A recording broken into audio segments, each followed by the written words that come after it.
My name is Gordana. I was born in a city where the East and the West embraced and kissed one another. This was a city where the Jews did not live in a ghetto.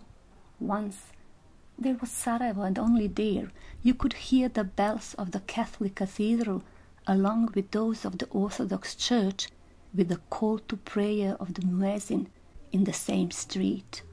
The people distinguished their national identity from nationalism, separated their faith from religious intolerance, and opposed division with their unity. Suddenly, everything changed. One morning I woke up and my previous life was over.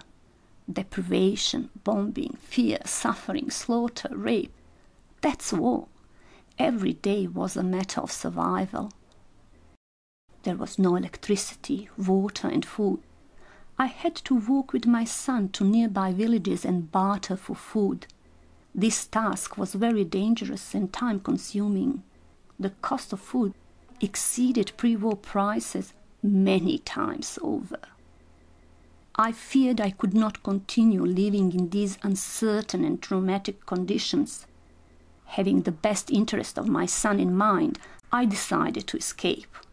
While we were fleeing from Sarajevo, it seemed to me that the bus was a time machine. Truly, it was difficult to believe that this chaotic Bosnia, which was not the one I knew, belonged to the Europe of the new millennium.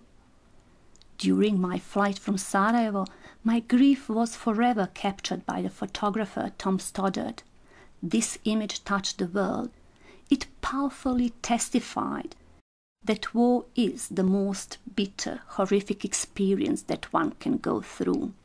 That one visible tear, unsuccessfully held back, clearly states my distress, but only I know the reasons behind it. I was crying over human folly and over the destructive nature of man. I was crying as I tried to preserve the hope that man is intrinsically good. I refused to link nationality or religion with the beasts who hurt the weak and kill defenseless and powerless civilians. I was crying because I was being forced to leave my home that I loved, so as to not condemn my son to a life without love and understanding, a life with hatred.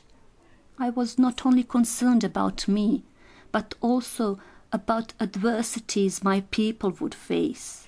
Whenever I look at that photo, I'm overwhelmed by the same emotions. I'm still struggling to put together the pieces of my shattered life. The war caused a much better world to come to an end. I escaped Sarajevo under the siege, and it was my turn to experience the hardship of life as a refugee.